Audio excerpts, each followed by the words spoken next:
肺部开始衰弱，不是看咳不咳嗽，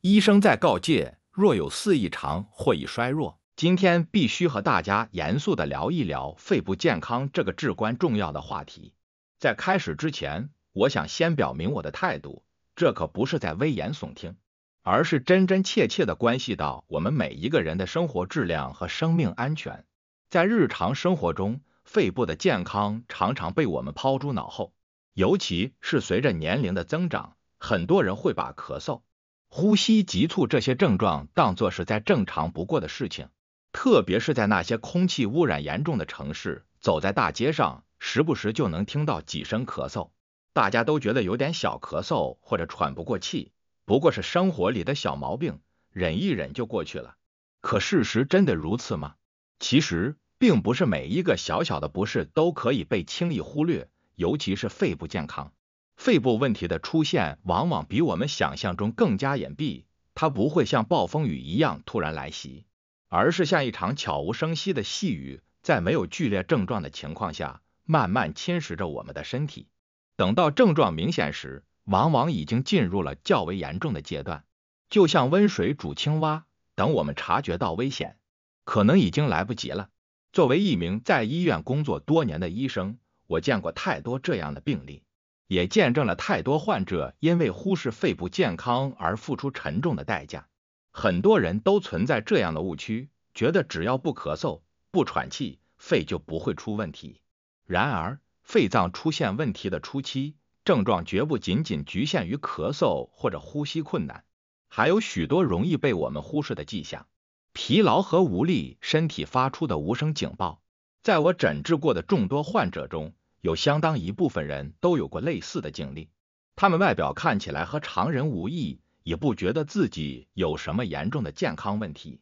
可就是常常感到身体疲惫不堪，仿佛被一层无形的枷锁束缚着，稍微活动一下就觉得力不从心。就拿一位中年男性患者来说，他在一家广告公司工作，平时工作压力巨大，常年加班熬夜，生活作息极不规律。为了赶项目，他常常连续工作10几个小时，吃饭也是随便对付几口，更别提抽出时间来运动了。久而久之，他的身体状况每况愈下，体重也逐渐增加。一开始，他只是觉得有点累，以为是工作太忙的缘故，休息一下就好了。可渐渐的，他发现自己的疲劳感越来越严重，就连日常走路都会气喘吁吁，提个稍微重点的东西都觉得费劲，上下楼梯时更是感觉像是背着一座大山，每走一步都要费好大的力气。他一开始还以为是自己最近生活习惯不好，导致身体虚了，并没有特别在意。直到有一天，他在爬楼梯时突然眼前一黑，差点摔倒，这才意识到问题的严重性，决定来医院检查。经过一系列详细的检查后，结果让他大吃一惊，他的肺功能出现了明显下降，甚至已经有早期肺部衰弱的迹象。原来，长期的工作压力和久坐不动的生活方式，早已在不知不觉中侵害了他的肺部健康。我们往往忽略了一个重要事实，疲劳和无力并非仅仅是心血管问题或是神经系统问题的专利，肺部问题同样可能是导致这些症状的罪魁祸首。当肺部功能逐渐下降时，就像一台老化的机器，无法正常运转，身体便无法获取足够的氧气。氧气是我们身体维持正常运转的关键能源，一旦缺乏，身体的各个器官就会像失去动力的引擎，无法正常工作，从而表现为体力下降、疲劳感加剧，做任何事情都感到力不从心。特别是那些长期久坐不动，生活中很少锻炼的人群，他们的肺部得不到充分的锻炼，功能逐渐衰退，却常常将疲劳归结为其他原因，从而忽视了肺部的健康状况。呼吸急促，肺部衰弱的直接信号。呼吸急促可能是肺部衰弱最直接的信号之一，但很多人却没有意识到它的重要性。在日常生活中，我们常常会把呼吸急促简单的归结为气候变化、运动过量或者情绪波动。比如，在炎热的夏天，稍微活动一下就会觉得喘不过气，我们会觉得这是天气太热的缘故。又或者在剧烈运动后呼吸急促，我们会认为这是正常的生理反应。然而，长期的呼吸急促，尤其是在不明原因的情况下出现持续的呼吸急促，就绝不能掉以轻心。这很可能是肺部已经衰弱的征兆，是肺部在向我们发出紧急求救信号。我曾经接诊过一位60多岁的女性患者，她平时身体还算健康，偶尔有点小感冒、小咳嗽，也都能很快恢复。但最近几个月，她逐渐察觉到自己的身体出现了一些异常。一开始，她只是在走路稍微快一点的时候，会觉得有点喘不过气，她以为是自己年纪大了，体力不如以前，又或者是最近运动量突然增多导致的，所以并没有太在意。可是，随着时间的推移，呼吸急促的情况越来越严重。她甚至在日常购物时，仅仅是在商场里走一走，就会感到胸闷、气喘，稍微一活动就觉得气息不畅。这时候，她才开始意识到问题的严重性，决定来医院检查。经过一系列专业的检查，我们发现她的肺功能明显下降，肺部的气道已经出现了慢性阻塞，有些区域甚至已经无法充分供氧。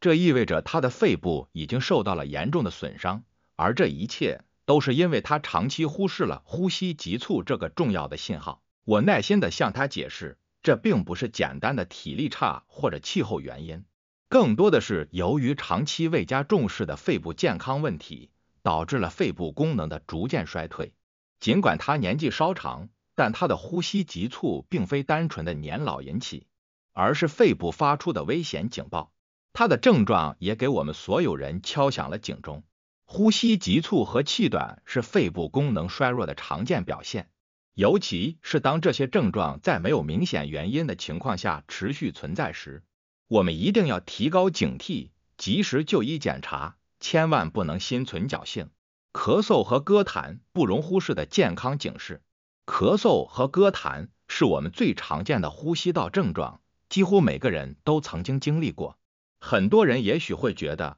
咳嗽和歌痰就是普通的感冒或呼吸道感染，吃点药，休息几天就好了，没什么大不了的。但实际上，咳嗽和歌痰如果长期存在，并且症状反复发作，就可能不是简单的上呼吸道感染，而是肺部健康的警示信号。在我的诊疗过程中，遇到过不少这样的病例。有一位中年男性患者，他平时抽烟抽得很凶，一天至少要抽1包烟，而且他的工作环境也比较差，长期暴露在灰尘和有害气体中。一开始，他只是偶尔咳嗽几声，偶尔会歌点痰。他觉得这是工作环境导致的肺部不适，是很正常的现象，于是也没有去医院检查，只是自己买了点止咳药来缓解症状。可随着时间的推移，咳嗽和歌痰的情况越来越严重，他的咳嗽变得越来越频繁，甚至在晚上睡觉的时候都会被一阵剧烈的咳嗽惊醒。歌出的痰液也发生了变化，颜色变得更加浑浊，有时还带有血丝。这时候他才意识到问题不对劲，赶紧来到医院检查。经过详细的检查，包括胸部、CT 等，我们发现他的肺部存在慢性阻塞性肺病以及早期肺癌的迹象。由于他长期忽视了这些症状，没有及时进行治疗，导致病情逐渐加重，错过了最佳的治疗时机。这个病例告诉我们，咳嗽和歌痰如果没有得到及时有效的治疗，很可能会成为肺部功能衰弱或肺癌的早期表现。尤其是当痰液中出现血丝时，我们一定要格外警惕，这很可能是肺部出现严重问题的信号，必须立即就医，进行全面的检查和诊断。发干，肺部严重衰弱的警告。发干，也就是皮肤和嘴唇变成紫蓝色，是肺功能衰弱的一个明显信号。很多人可能觉得发干是肺部严重衰退的最后表现，可实际上，它的出现往往是肺部已经严重衰弱的警告。尤其是在没有剧烈活动的情况下，如果出现嘴唇、指尖或者面部皮肤变蓝的现象，这就像是身体亮起了一盏红灯，警示我们体内氧气供给严重不足，肺部的气体交换功能已经受损。我曾经有一位老年患者，他的肺部健康状况一直不太好，患有慢性支气管炎等疾病。起初，他的症状并不明显，只是偶尔咳嗽几声，稍微活动一下会有点喘。但随着时间的推移，他开始出现了嘴唇和指尖发蓝的现象，尤其是在冬天，天气寒冷的时候，症状更加明显。一开始，他自己并没有意识到这是肺部问题的表现，还以为是气温低，身体血液循环不好，所以也没有太在意。直到有一天，他突然感到胸痛难忍，呼吸也变得异常困难，这才赶紧来到医院。经过检查，我们发现他的肺部已经严重衰竭，导致了严重的缺氧，而发干正是这一症状的典型表现。如果不及时治疗，可能会引发更加严重的并发症，甚至危及生命。发干是肺部衰弱的一个明确信号，它意味着我们的身体已经处于危险之中，血液中的氧气供应出现了严重问题。一旦发现自己或身边的人有发干的症状，一定要立即就医，接受专业的治疗。肺部的健康远不是仅仅通过是否咳嗽就能判断的。疲劳、呼吸急促、咳嗽、发干，这些看似不起眼的症状都可能是肺部衰弱的征兆。如果你有上述症状，特别是症状持续存在且没有明显改善的情况下，请务必引起足够的重视，不要等到病情严重了才追悔莫及。关注肺部健康，从现在开始，从每一个小细节做起。